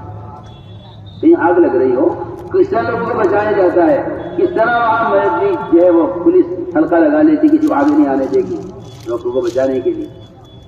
پھر ہم کیوں نہیں سوچتے کہ اتنے مسلمان نماز پڑھ رہے ہیں، اتنے نقصان میں جا رہے ہیں؟ اگر اس بات کو ذہن میں رکھو گے تب تو کوئی نتیجہ نکلے گا کہ واقعی سے فضول ماشاء اللہ ہمارے گاؤں میں نمازی الحمدللہ تو فضول گاؤں میں نمازی۔ اس طرح میرے دوستوں عزیزوں، یہ ایک پہلی کوشش ہے۔ دوسری بات یہ ہے کہ اپنے اللہ کے راستے میں نکالے اس لیے جاتا ہے تاکہ نماز میں کمال پیدا ہو۔ دکان پر رہتے ہوئے، مقام پر رہتے ہوئے، تاجر ہوں، ملازم ہوں، مشغول ہوں، نماز جلدی پڑھتا ہوں، اللہ کے راستے میں نکل کر جب عمل کے ہی ماحول میں رہے گا مسلسل اور علماء کی نگرانی میں رہے گا، اللہ جزائے خیر ان علماء کو جو سال لگا رہے ہیں اور باہر کے سال لگا رہے ہیں اور یورپ کے سال لگا رہے ہیں اور ہر سال 4 مہینے جو علماء لگاتے ہیں، میرا تو دل یہ چاہتا ہے کہ علماء ہر سال 4 مہینے لگانے کو اپنا معمول بنا لیں تاکہ 4 مہینے جاہل قسم کے عوام الناس جنہیں نہ کرنے کی خبر ہے نماز کی، نہ زکوٰۃ کی خبر ہے، نہ روزے کی، نہ مسائل کی خبر ہے، نہ فضائل کی، ایسے عوام علماء کے ساتھ رہ کر عملی دین سیکھیں۔ مولانا صاحب کے بیان کا ٹکڑا ہے کہ جو طریقہ ہماری تبلیغ میں تعلیم و تعلم کا ہے، یہی طریقہ دور صحابہ میں تھا کہ علماء کے ساتھ رہ کر، اپنے مقام سے باہر نکل کر، علماء کی صحبت میں رہ کر، اپنے کاروبار، اپنے دھندے چھوڑ کر، تاکہ پورا وقت عمل کے سیکھنے میں اور پورا وقت علماء کی صحبت میں اور ایک عمل کا عمل طور پر دیکھنے میں گزرے۔ یہ طریقہ تعلیم و تعلم کا دور صحابہ میں حضور اکرم صلی اللہ علیہ وسلم نئے آنے والوں کو علماء کے ساتھ اور نئے آنے والوں کو پرانے صحابہ کے ساتھ تشکیل کر دیا کرتے تھے، فرماتے تھے کہ ان کو دین سکھاؤ، ساتھ رکھ کر یہ میں تاکید سے عرض کر رہا ہوں کہ اللہ کے راستے میں نکلنے کا ایک بہت بڑا مقصد ہے یہ، تاکہ پوری طرح دنیا سے منقطع ہو کر اسباب چھوڑ کر نکلے اللہ کے راستے میں، تاکہ پورا وقت دین کو سیکھنے میں اور عمل کے ماحول میں گزرے۔ خروج میں ہوگا، تہجد کا بھی عادی ہو جائے گا، اپنے مقام پر رہتے ہوئے رات کو جلدی سوتے نہیں، صبح کو دیر سے اٹھتے ہیں، تہجد چھوٹ جاتی ہے، دنیا کے لیے تھکتا ہے اور نماز چھوڑ دیتا ہے، رات کے قیام چھوڑ دیتا ہے کہ تھکا ہوا ہوں۔ ارے میرے عزیز، جب تم دنیا کے لیے تھک رہے ہو اور اللہ کا حق مار رہے ہو، رات کے قیام اور فجر کی نماز ضائع ہو رہی ہے، تو پھر اس سے مت سمجھیے آپ کہ اللہ میرے حلال کمانے سے راضی ہوں گے۔ اللہ تیرا دنیا کا طالب بننے سے ناراض ہے، اللہ تیرے دنیا کا طالب بننے سے ناراض ہے۔ آپ اس چکر میں مت رہیے گا کہ ہاں جی حلال کمانا تو فرض ہے اور حلال کمانے کے بڑے فضائل ہیں، کہ نہیں، جو آدمی حلال کمانے میں عمل کو ضائع کرے گا، اللہ تعالیٰ اس کے حلال کمانے سے بھی ناراض ہیں۔ میں تو آپ کو یہاں تک بتا دیتا ہوں حدیث کا مفہوم کہ جو آدمی مالدار بننے کے لیے اور مالداری کی فہرست میں آنے کے لیے حلال بھی کما رہا ہو، اس سے بھی اللہ تعالیٰ ناراض ہے۔ اللہ ناراض، سخت ناراض ہوں گے اس شخص سے قیامت کے دن جو حلال کماتا تھا لیکن مالدار بننے کے لیے کماتا تھا، اس سے سخت ناراض ہوں۔ یہاں تو سود کما کر بھی اس چکر میں ہے کہ اللہ کو راضی کر لوں گا، حالانکہ سودی کاروبار کرنے والا اللہ کے نزدیک اتنا بڑا مجرم ہے کہ زنا کرنے والا، شراب پینے والا، چوری کرنے والا، کوئی بھی بڑے سے بڑا گناہ کرنے والا آدمی اللہ سے جنگ نہیں کر رہا ہے، لیکن سود کھانے والا آدمی اللہ سے جنگ کر رہا ہے۔ قرآن کہتا ہے اگر یہ سود سے باہر نہیں آتے، انہوں نے اللہ کے ساتھ اعلان جنگ کیا ہوا ہے۔ اس لیے میرے دوستوں عزیزوں، ہمیں اللہ کے راستے میں نکل کر اپنی نمازوں پر مشق کرنی ہے، یہ نکلنے کی غرض ہے۔ اے اللہ، میں اپنے راستے میں اس لیے نکل رہا ہوں تاکہ میری نماز میں کمال پیدا ہو، کیونکہ گھر پر رہتے ہوئے کاروبار کا تقاضا، بیوی بچوں کے تقاضے، دوستوں کے تقاضے، فلاں کام چھوڑ کر آئے جلدی جانا ہے۔ آپ دیکھیں نماز میں بھی آدمی سوچتا رہتا ہے کہ کل ہم سلام پھیرے کب میں بھاگوں، نماز کے بعد کی تسبیحات بھی چھوڑ دیتا ہے، ایسے تقاضے ہوتے ہیں۔ جیبوں کے اندر یہ شیطان رکھا ہوا ہے موبائل، اس کی گھنٹی بجے گی اور یہ نماز کا سلام پھیرے گا، اور اس کا بڑا اہم فون آ گیا ہے، جماعت میں سے نکالا جاتا ہے تاکہ یہ اس شیطان کو لے کر نہ جائے، اور اس سے کٹ کر اللہ کے ساتھ فنا ہو کر لمبی لمبی نمازیں پڑھنے کی مشق ہو جاوے، لمبے سجدے، لمبے رکوع، لمبا قیام، رات کو تہجد کی عادت ہو جاوے۔ اللہ کے راستے میں اگر اس شیطان کو لے کر گیا ہے تو یہ اپنے مقام پر ہے، اس کا جسم اللہ کے راستے میں ہے، اس کی فکریں مقام والی ہیں، اس کی فکریں گھر والی ہیں، اس کی فکریں اس کی فکریں اس کی تجارت کی ہیں۔ یہ جماعت میں نکل کر بھی جماعت میں نہیں، بہت اہم بات میں عرض کروں، ہم سے نکلے ہیں تاکہ اللہ کے راستے میں نکل کر ہمیں وقت ملے، تہجد وقت پر ملے گی۔ وہ تو بات کر چکا شروع میں کہ جیسے ہسپتال میں رہنے والے کو وقت پر دوا ملتی ہے، وقت پر غذا ملتی ہے، اس سے آہستہ آہستہ صحت ٹھیک ہو جاتی ہے، ایسے اللہ کے راستے میں نکل کر جب تلاوت، تہجد، تسبیحات صبح شام کی اپنے اپنے وقت پر ہوں گی، تیسرا کلمہ درود شریف استغفار صبح کو اور شام کو پڑھے گا اطمینان سے وقت پر، تو وقت پر جب غذا ملے گی روح کو، یہ کہ یہ سارے روح کی غذائیں ہیں، تسبیح، تلاوت، تہجد، یہ سب روح کی غذائیں، قائم حلقے روح کی غذائیں۔ جس طرح آدمی صبح شام جسم کی غذا لیتا ہے، اب ناشتہ کر رہا، اب دوپہر کھانا کھا رہا، اب رات کو کھانا کھا رہا، یہ صبح سے لے کے شام تک اگر یہ وقت پر غذا نہ ملے، جسم کمزور ہو جائے، تو اگر روح کو اس کی غذا نہ ملے، وقت پر تسبیحات نہ ملے، تلاوت نہ ملے، عبادت نہ ملے، تہجد نہ ملے، تعلیم کے حلقے نہ ملے، علماء کی صحبت اور علماء کی وجہ سے نہ ملے، تو روح بھی اسی طرح بیمار ہوتی ہے جس طرح جسم بیمار ہوتا ہے۔ میرے دوستو عزیزوں، جب یہ روح بیمار ہوتی ہے نا، تو یہ روح بیمار ہو کر ایسی پھڑکتی ہے انسان کے جسم کے اندر، جس طرح آپ کسی پنجرے کے اندر کسی پرندے کو بند کر دیں اور اس کو دانا نہ دیں وقت پر، تو یہ پرندہ پھڑک پھڑک کر جان دے دیتا ہے۔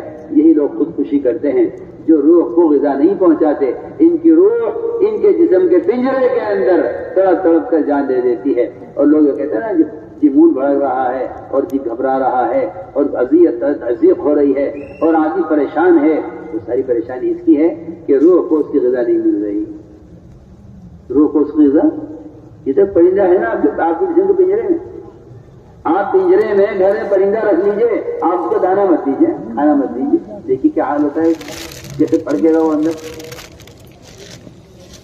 اب مصیبت یہ آ پڑی ہے کہ آ جائیں گے کہ کوئی تعویذ دے دو، سیر کرا رکھو، کسی جادو کر رکھو، جاہل ہے، جھوٹا ہے، نماز پڑھتا نہیں، صبح شام کی تسبیحات پڑھتا نہیں، اور یہ کہ جی سحر کرا رکھا، سحر ہے، ابھی سحر نہیں ہے، شیطان مسلط ہے تیرے اوپر، تیرے گھر میں نماز نہیں ہے، تیری زبان پر اللہ کا نام نہیں ہے، شیطان مسلط ہو جاتا ہے ان لوگوں پر جو اللہ کا ذکر نہیں کرتے، اور ان کی زندگی کو ایسا بدمزہ کر دیتا ہے کہ اسے نہ گھر میں چین، نہ باہر چین، نہ دوستوں میں چین، نہ کھیت و کیار میں چین۔ یہ پریشان ہو کر آ کر کہتا ہے کہ جی تعویذ دے دو، مجھ پہ تو سحر ہے، اور میں بولتے لا نہیں صرف سحر ہے، لیکن وہاں پڑھتا ہے کسی نماز تو نہیں پڑھتا، اچھا نماز نہیں پڑھتا تو اس طرح اسلام میں کوئی حصہ نہیں ہے، تو اسلام سے کون سی برکت دینا چاہتے ہیں؟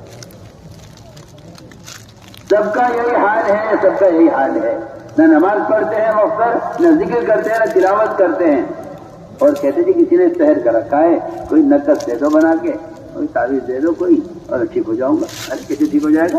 تیری روح کی غذا کوئی تعویذ تھوڑی ہے، تیری روح پھڑک رہی ہے اندر، تیری روح پھڑک رہی ہے اندر، اس روح کو تو تسبیح دے، تلاوت دے، ذکر دے، اس تسبیح کو تو تہجد دے، رات وقت پر نمازیں دے، نفلیں دے، کیسے امام والے کی طرح خوش خرم رہے گا، دیکھتے نہیں اللہ والے کیسے مطمئن رہتے ہیں، بے فکر خوشی راضی، اور دنیا والے کیسے پریشان دھکے کھاتے پھرے ادھر سے ادھر، نہ دنیا میں عزت نہ آخرت میں عزت۔ کیوں؟ اس لیے کہ وہ اپنی روح کو روح کی غذا پہنچاتے نہیں ہیں۔ نتیجہ یہ نکلتا ہے کہ بعض تو کل آ کر خودکشی کر لیتے ہیں، جی ہاں، کوئی زہر پی گیا، کسی نے زہر کھا لیا، کسی نے اوپر سے خودکشی کر لی، کوئی سمندر میں کود کے مر گیا، کیا کریں گے؟ ان کی روح جب تڑپے گی اندر تو مرے گی کسی نہ کسی کا۔ سمجھ میں ہری بات نہیں آ رہی؟ اب یہ طے کر لو کہ انشاءاللہ ہمیں نماز نہیں چھوڑنی ہے، نماز چھوڑ دی تو اسلام کا حصہ نہیں ہے۔ عمر رضی اللہ عنہ جب نیزہ مارا گیا اور ان کے زخم سے دودھ باہر آ گیا، دودھ گرایا گیا، زخم سے باہر نکلا، تو عاطف باہر عمر کی حیات سے نام مایوس ہو گئے. میں مجھے بہت عمر کو ہوش لانے کی کوشش کی گئی، ہوش آ جائے کچھ فرما دیں، آخری بات کی وصیت فرما دیں، دنیا سے جا رہے ہیں. جب کسی طرح ہوش نہ آیا، کسی نے کہا ان کے کان میں نماز کہہ دو، نماز انہیں ہوش آ جائے گا. جیسے کالمی نماز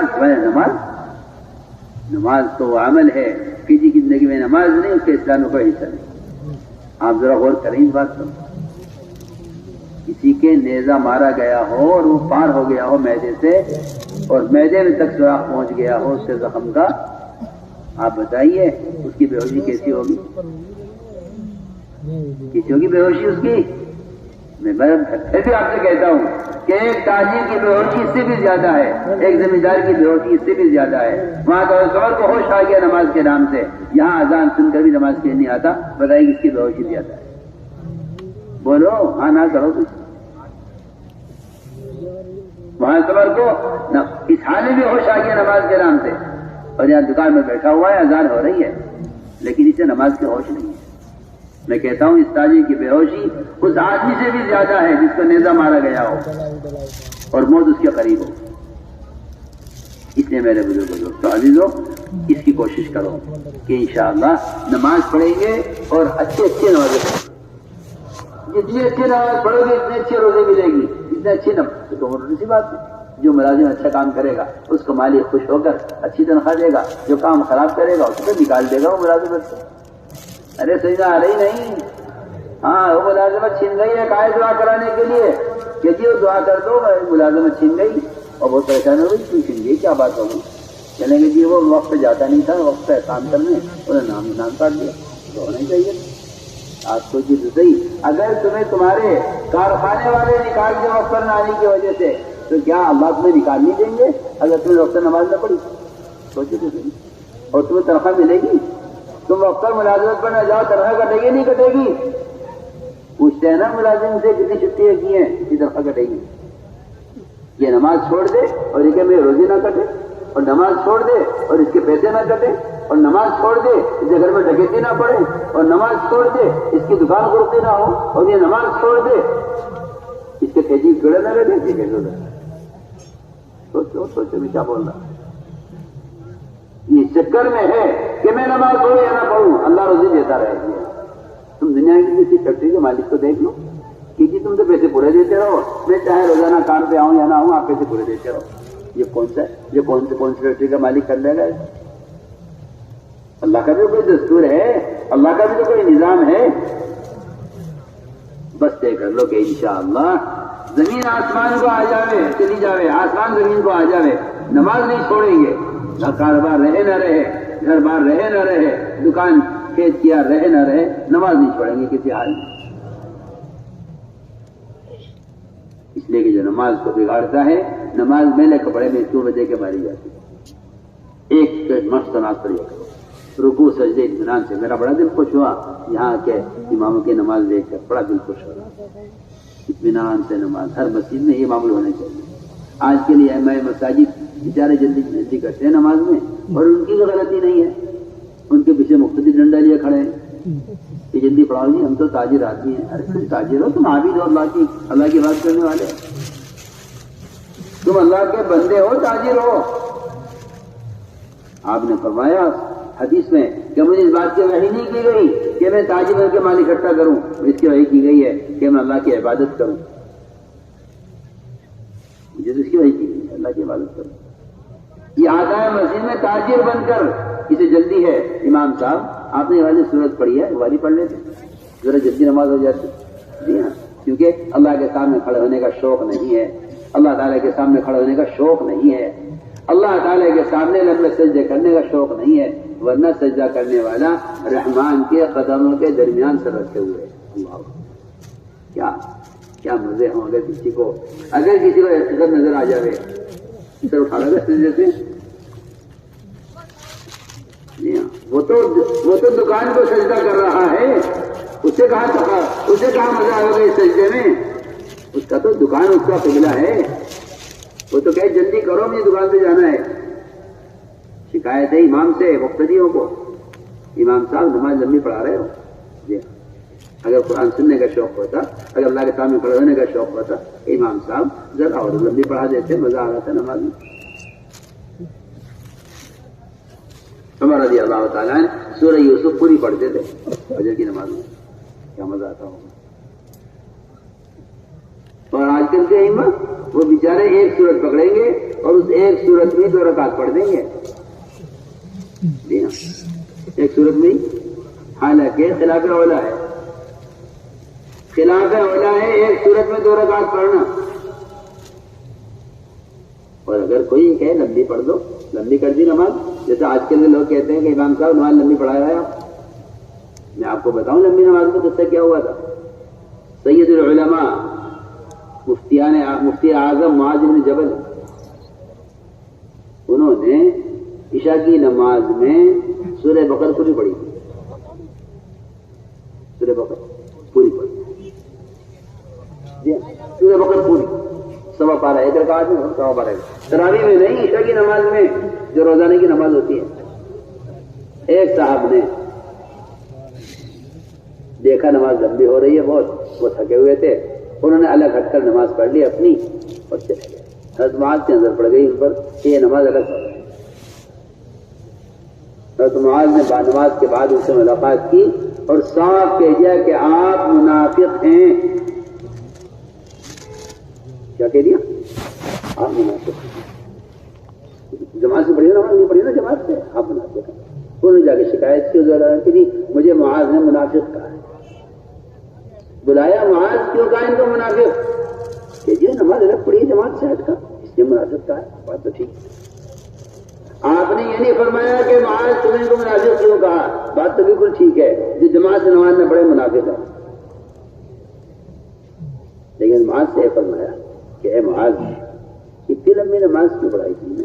اس سے تم لوگوں کو اکتاہٹ میں ڈال دو گے. جی ہاں، من اما بقوم فلیخفف، تو اس کے لیے ہے کہ جو آج بھی کوئی سورہ بقرہ پڑھے گا عشاء کی نماز میں تو ہم کہیں گے نماز ہلکی پڑھو. یہ مطلب بڑی ہے اس کا کہ مسلم قراءتی بھی چھوڑو، اور ساتھ میں سے طوال میں سے قصار میں سے کب کیا پڑھنی ہے کچھ پتہ نہیں. کیونکہ تاجر لوگ ہیں، جلدی ہمیں جلدی ہے، جلدی پڑھنی ہے. فارغ کرو مجمع لوگوں کو نماز سے جلدی سے، تاکہ لوگ تجارت کریں. سمجھتا ہوں کہ نماز کا استغفار، اس کا ہلکا پن پیدا ہو گیا ہے. ائمہ مساجد کو چاہیے کہ وہ نماز تعلیماً پڑھایا کریں، صرف اذان نہیں، تعلیماً پڑھایا کریں. صرف اذان نہیں، تعلیماً پڑھایا کریں. نماز کی تعلیم دیں. اور نماز کی تعلیم اس طرح نہیں کہ نماز سے بعد نماز کی تعلیم دیں، وہ تو دیں گے ہی، لیکن نماز کی عملی تعلیم دینا یہ اصل نماز کی سنت ہے. کیونکہ آپ نے یہ نہیں فرمایا کہ نماز اس طرح پڑھو اس طرح میں بیان کر رہا ہوں. یہ نہیں فرمایا. یہ نہیں میں نماز ایسے پڑھو اس میں بیان کر رہا ہوں، یہ نہیں فرمایا. فرمایا نماز ایسے پڑھو جیسا مجھے پڑھتا ہوا دیکھ رہے ہو. اس سے معلوم ہوتا ہے کہ نبی کے تمام ورثاء، پوری دنیا کے علماء، ان کی ذمہ داری یہ ہے کہ وہ ایسے نماز پڑھائیں کہ ان ائمہ کی عملی نماز سے لوگوں کو نماز کے طریقے کی اور رکوع سجدے قوم قاعدے جلسے کی عملی تعلیم ہو جائے. اس طرح ائمہ کو نماز پڑھنی چاہیے. تو میں نے عرض کیا کہ ایک تو یہ کام کرنا ہے کہ نماز قبل کر تھام کر اطمینان سے پڑھے. دوسری بات یہ ہے کہ سنتوں کا خوب اہتمام کرو. ارے سنتی جو ہے، حالانکہ سنتیں اور نوافل فرائض کی تکمیل کے لیے حافظوا علی الصلوات والصلاۃ الوسطی. ابن عباس تو فرماتے ہیں کہ یہ صلوات سے مراد نوافل اور سنتیں ہیں، اور صلاۃ الوسطی سے مراد عصر کی نماز نہیں بلکہ 5 وقت کی نمازیں. 5 وقت کی نمازیں صلاۃ الوسطی ہے، صرف عصر نہیں. اکثر کا قول ہے کہ عصر کی نماز ہے، بعض کہتے ہیں عشاء کی نماز ہے، بعض کہتے ہیں فجر کی نماز ہے، بعض کہتے ہیں جمعہ کی نماز ہے.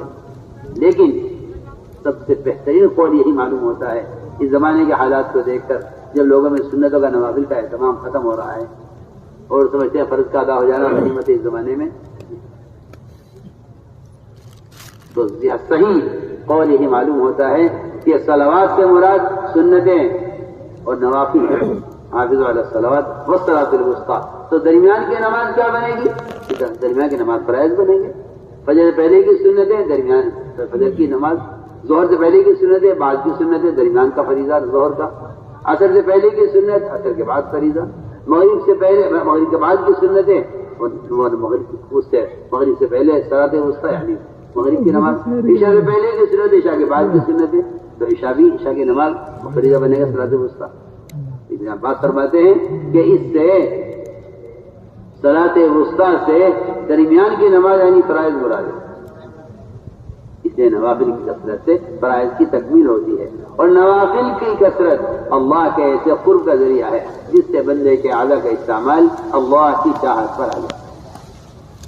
اس لیے میرے دوستو عزیزو، اللہ کے راستے میں نکل کر ہمیں اپنے آپ کو تہجد کا عادی بنانا ہے.